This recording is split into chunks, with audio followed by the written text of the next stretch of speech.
Hello and welcome to a very special bulletin vlog. I'm Helen McGrath, Executive Director of Policy and Governance at LLG, and I'm joined by our very own Rachel Mckoy, President of LLG. Hi, Rachel. Hi there. Hi, Helen. Morning. Now, before we start, how was your Easter break, Rachel? Yeah, it was very good. It was busy bee, as usual, and getting the long runs in and so forth. So, no, but it was very nice. I enjoyed it very much. It just goes so quickly, doesn't it? That's the It only does. thing. It does go very quickly. Now I introduced you as the president of LLG, Rachel, which you are, but you're about to hand over the baton next week on the 17th of April at the LLG AGM to Anika Sawar, who's our vice president, but she will of course become the president. So how do you feel about your year coming to an end? It's gone really fast, hasn't it? It has. I mean, just it's been a whirlwind and it's been fantastic. Like I've loved every bit of it really, and I've really tried to max it up. It's been an incredible privilege to kind of represent LLG and really get us up there and be in those spaces and really promoting what we do and to add full value to our membership and making sure we're in those conversations, and that whole networking piece as well, kind of across the Absolutely. sector, has been really important. So yeah, so it's kind of like I suppose I look back quite proud about kind of the achievements for the last 12 months, but it's always exciting, and it's quite right to get a fresh diversity of voice and fresh blood, fresh legs in the game. So yeah, really pleased to be passing over the baton, and I'm still here, but it's just Yeah. yeah, someone else can share the joy. So, I mean, anybody who's been following you on social media will have seen that you've just been careening around the country, attending, well, the UK, attending lots of different events, all over the place with lots of, our important stakeholders. What would you say is the best event you attended, do you think? Oh gosh, I know there's that's just so difficult. many. Yeah, it's difficult because different events, the different things that you really enjoy about each one. But going for the Lasborough over to Cork to go and join our colleagues over in Cork and learn about kind of how it works within their legal departments, and they don't have monitoring officers there, Mm. so that's they were really fascinated as well by kind of that function and how that works. And oh gosh, hosted so well. Myself and Anika went as well as vice, as she was and still is, which was lovely for them to extend the invitation.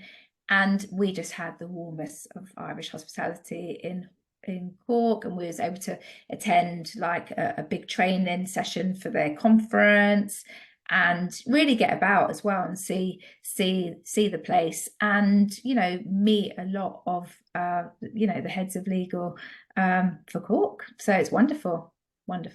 Yeah, I was able to attend that. Oh, I don't know, probably about 10 years ago now, more than 10 years ago now. And I just remember the hospitality and how amazing it was to be over there. Um, the Irish do take care of you when you go. So They do. I'm glad you had a great time. But you said earlier on you were talking about all the achievements, like, over the past year. And actually what we've been doing and what you've been doing is building on past achievements, setting new kind of strategies and just advancing LLG tremendously, it has to be said. For you, what do you think the greatest achievement has been in your term of office? I think it's kind of a pervasive thing in that it's kind of that sector-wide acknowledgement and really working collaboratively with our with our other partners, Mm. like with Solis, SIPFA, and the LGA and DLUC and Offlog as well, into just making sure we're in that space and our voices are amplified there, but also shaping that policy of like assurance of risk, um, to be able to kind of have some sway in thinking and the discourse, both at a central level coming down for central government, and also just on the ground by putting in that perspective, like at the coalface, it's this and this is what we need and this is the missing element. And there's been so many work strands as part of that, one being the working on the pilot for the new chief executive's training program that Solis are putting. Well, we've just got the funding to roll that out now, so that is a mega thing in the sector. And and I was involved in leading, facilitating, presented on the governance element of that, and it went really, really well. So that, and then our guidance as well, like our guidance of statutory officers, that's still in the consultation, still open. Just closed, but we've had a lot of responses. Yeah. And if anyone's really desperate, just submit something, because we will take a look at it. We'll still capture it. So yeah, get it in. But again, that is setting out the stall of what is needed. What we don't have at the moment is that suite of guidance. So to have and be on the front foot of actually curating that and bringing all of that together with our other partners as well, but that's going to be fantastic for all of us, really. And that whole golden triangle, or eternal triangle, as I've heard it described in some quarters, really impactful stuff.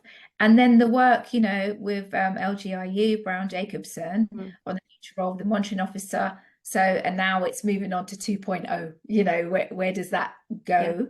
But again, like, people go, oh, what do you do? You're like a bit of an enigma, like this, this kind of role. But I think really over the last 12 months, it's really been socking it to everyone. This is what this role is, and this is the importance of it, and this is kind of why it needs to be respected and anchored right into any organization.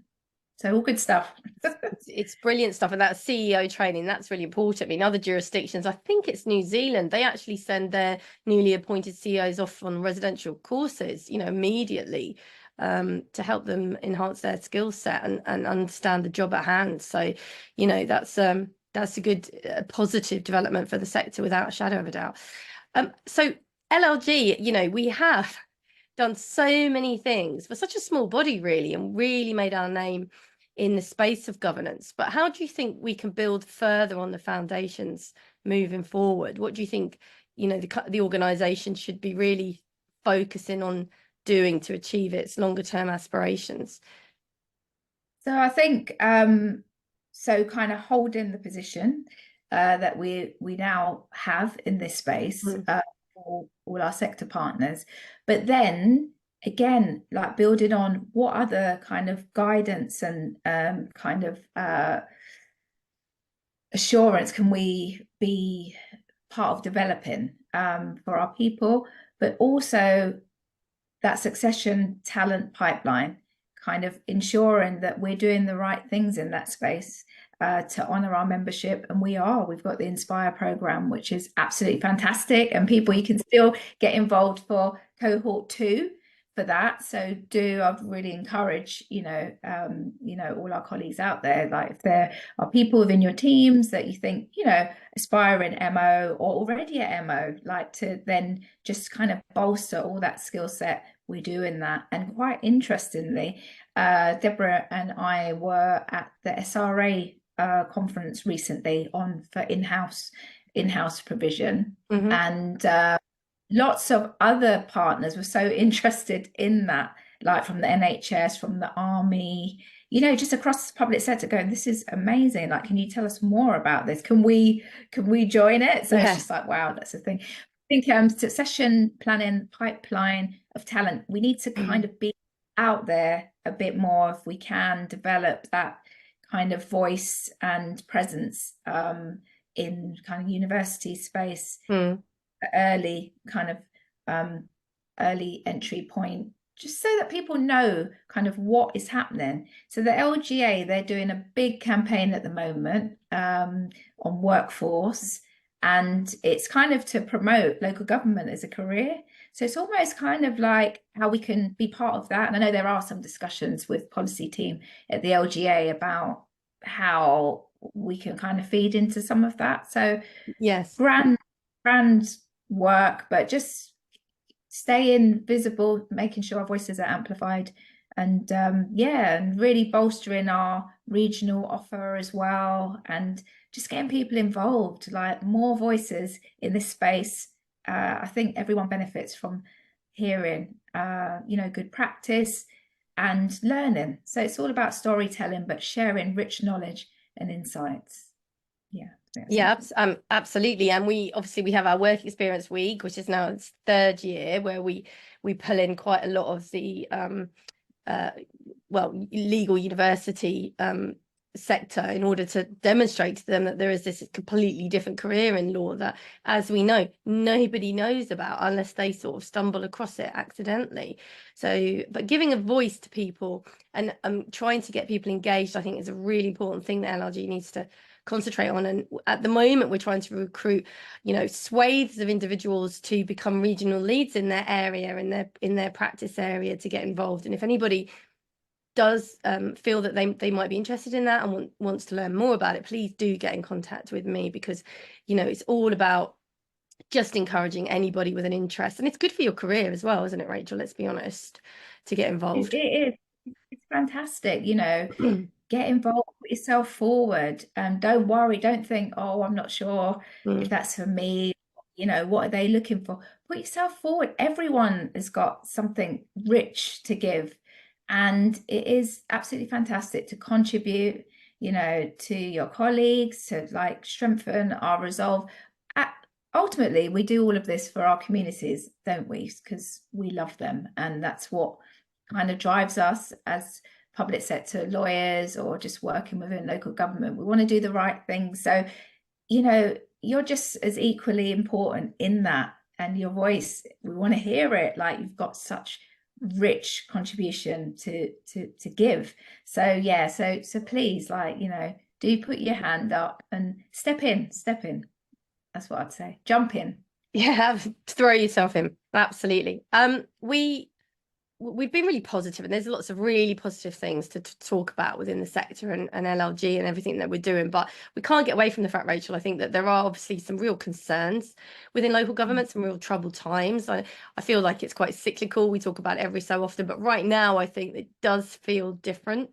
So what for you is your greatest concern at the moment for the sector, would you say, Rachel? Well, I think it is kind of, it's a combination of things, but I think for those of us already here in these roles, leading the good fight and doing the best, I really worry just for our resolve and how much we can give in terms of burnout and just looking after our people. It's so important, from that well-being perspective, and just to be kind to ourselves. I think an inordinate amount of pressure is on us at the moment, for just all leaders in local government, and we're all leaders, by the way. I'm not talking about just some echelon here. We all feel the pressure and kind of the stress of less with more, and what does that mean with dwindling resources, even more so, and do uncharted waters. And it's against this backdrop of kind of like Joe Public now, just like, whoa, you just saw what is local government about? It's all in crisis and all of that. So I think by osmosis, sometimes we can start absorbing some of this, like, oh, it's all negative, or we're just all going down the Swanee. So I think it's a bit of just kind of fighting back a little bit against that, and just investing in that resilience, in that well-being piece. So I think that's what I worry about, all our colleagues that do such fantastic work. And then kind of the extension of that is then that pipeline as well, because for people looking in, they might just think, oh gosh, like, why would you want to hold so much? Like, it's a lot of pressure, and we want it to be attractive, and we want to support our junior pipeline coming down the tracks. That's a real concern, that we just do enough in that space to make sure it stays positive, that we're really selling the benefits of it, but then we're doing that by leading by example, like not just spouting. How do we do that? So I think those are the real concerns. I mean, funding and all of that, that's always going to be there, isn't it? Changing the political hues and all the kind of turbulence that brings. That's the sector we live in. That's just how it is. But I think within that, how can we create that bubble, that force field, to just protect ourselves within it and make sure we're just nourishing our people? So yeah, those are the things that I really worry about. I mean, fortunately, if people do really throw themselves into LLG, they will find a supportive family waiting for them. And that probably becomes even more important if you work in really small authorities with a limited number of legal staff, or you're the MO, which can be a lonely place, or the DMO, depending. There are people in your community who will, metaphorically wrap their arms around you and provide the support. And that can be a really tremendous thing to aid resilience, I think, when you're going through a hard time. Absolutely. Yeah. But if you had a magic wand, Rachel, what's the one thing you would change to try and help local government improve? I mean, when I thought about this, I thought about it from a really kind of legal way, which was basically just overhaul the 1972 Act. Let's modernize local government provision. Let's not be languishing in this archaic kind of quite constraining at times, no longer, in my view, fit for purpose in the modern world. But what would be your wish? Yeah, so I suppose from a legalistic point of view, yeah, so that would be fantastic, wouldn't it? To kind of really, I mean, look how many years on we are. Like, I think it needs a bit of a refresh, doesn't it?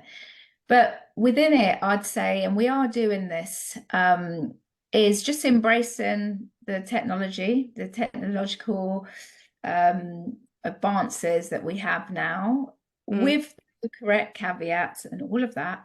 But there's so much that we can do now in terms of AI and using it effectively to really deliver for our communities, because we're not going to get, I doubt if mega funding is just going to land. So what do we do? How do we become more productive and efficient and slick with what we do? And I don't mean, robots taking over the world or replacing us either, because there will always be that human interface. But there's so much that can be done by really harnessing and embracing. So I think if I had a magic wand, it would be to kind of build in more thinking time and capacity within the sector for us to kind of think about that a bit more, because we're just firefighting so much. But it's almost like a vicious cycle, isn't it? Because that could help, but then we don't have time to think about that, so it just goes around in the loop. But I mean, lots of are doing fantastic work within this space, but I think we need to kind of get ahead of the curve on a lot of that. So I'd say that, and more innovation in kind of just thinking about really what we can do, simple things that really deliver for people in a more productive way. But again, you need that time and headspace to do it. But inviting, and we are doing this, collaborating with local stakeholders and partners to see what works for you. What do communities actually want? Like, what do you want down on the ground? So that whole consultation and community engagement, and actually asking people what's important to them, where there's less and less and less, is important. But yeah, I'd say that technological advancement, just kind of carving out that time and kind of getting a bit more ahead, and so we don't get left behind as local government in this space. That would be my big magic wand. So what advice would you give to the next LLG presidents that are coming down the line for their role? I remember a former president, Doreen Forrester Brown, who's at Southwark, saying about being prepared for the weight gain because of all the events and all the food as you go around representing Lloyd's and local government. But what do you think? What would you say to Anika and Paul Turner, who's the vice president? Well, this is from my perspective and the way I kind of conduct myself. But I think be human first. We're a membership organization. So what does that mean? So that means you're relating with your peers, with your colleagues across the sector. So human first. And that means having real interest in people. So yeah, the dues are great. And that's all, fantastic. And people see the photos and they're like, oh, look, it looks like, yeah, it's all glam. But there's a lot of graft that goes into it, to work a room and to network effectively and to bring all that message and then put it somewhere. So you're taking all of that, but then what do you do with it? You got to connect the dots. So it's kind of creating that tapestry amongst all different you know, sector partners, and just even just amongst us, like, okay, you're doing so and so, I need to connect you with so and so, so and so, so and so. So I think being kind of, yeah, that person who's just really open, human first, so people feel disarmed, so that they would come and speak to you about things, be really approachable, but just be ready for that, because we're ambassadors. I see the presidential role as it's ambassadorial, like you need to, you know, lead in that way, but bring what you bring in as well. So there's so much you can do just by virtue of the platform and using it really effectively. So I think, yeah, it's a lot of graft, but it's so rewarding. But yeah, just being for the people, for our members, and really getting to know them. And I think that's what I'd say is kind of to expect that, lots of it. You're right, it's very demanding though, because not only are you having, there's a lot of travel involved, but 9 times out of 10 at these things, people on social media are seeing the glitzy, what looks like the glitzy dinner, but actually 9 times out of 10, you'll have been a participant and a panel member and a speaker at the conference. It starts early, Yeah. then you're building networks, delivering our campaign messages in that humanistic style, one-on-one with the people that you meet, sometimes really, people quite important in government, or but whomever you're talking to, you're always selling the message and the campaign and the impact that LLG wants to have on the sector to everyone. So well done you for managing to keep that up over the year, because that would have been quite physically and mentally demanding, I imagine, Rachel.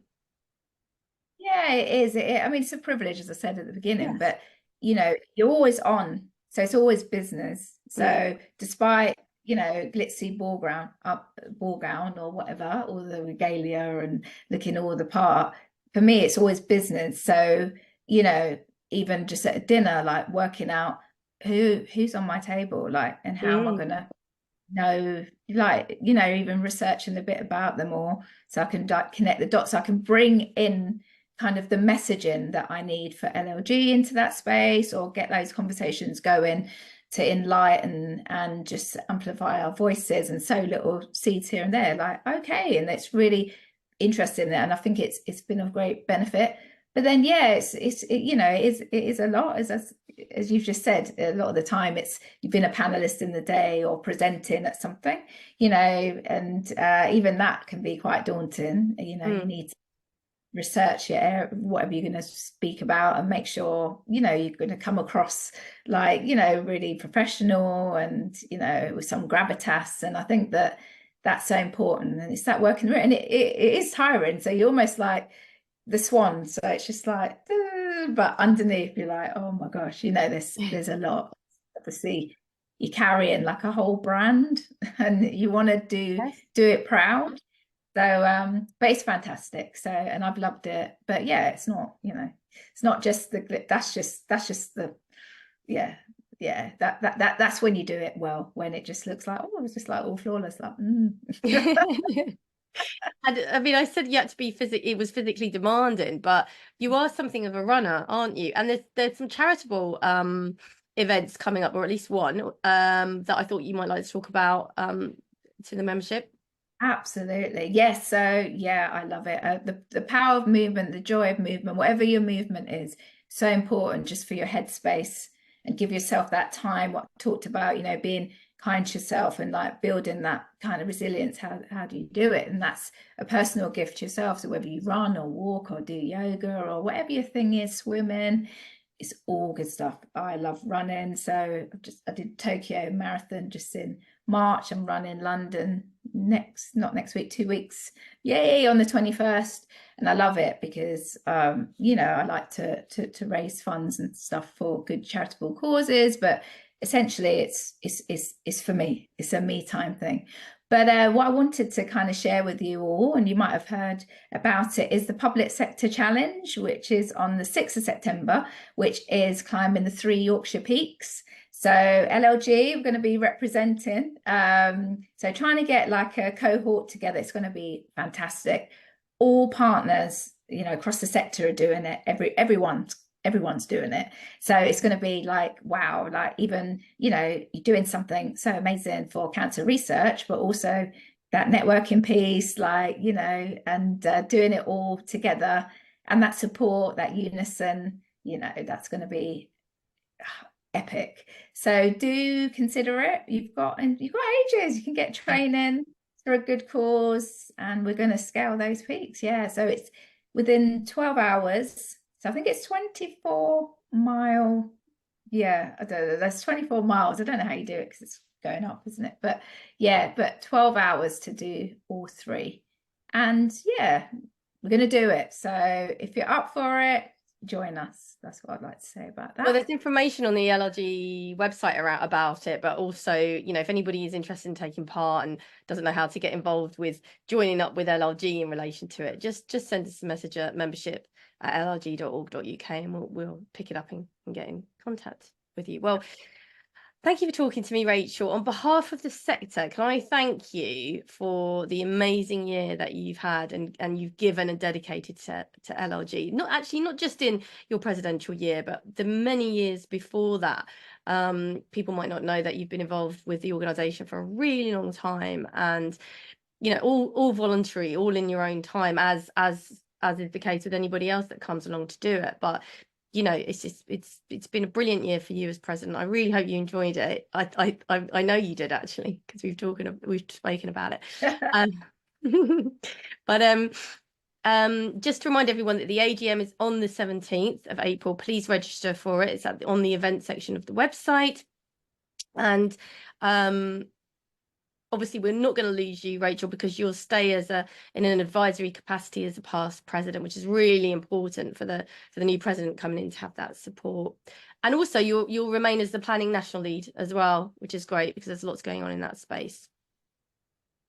Yeah, no, thank you so much. And I just want to say thanks to everyone like out there, the membership. You've been fantastic.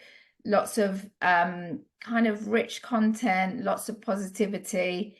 And I feel like, you know, it's this whole energy kinetic kind of vibration from all of you. And that's kind of what raises us all up. It's so important. So thank you so much. And thank you for putting up with me and all my mad running and my excitement, because that's just how I roll. So, but thank you.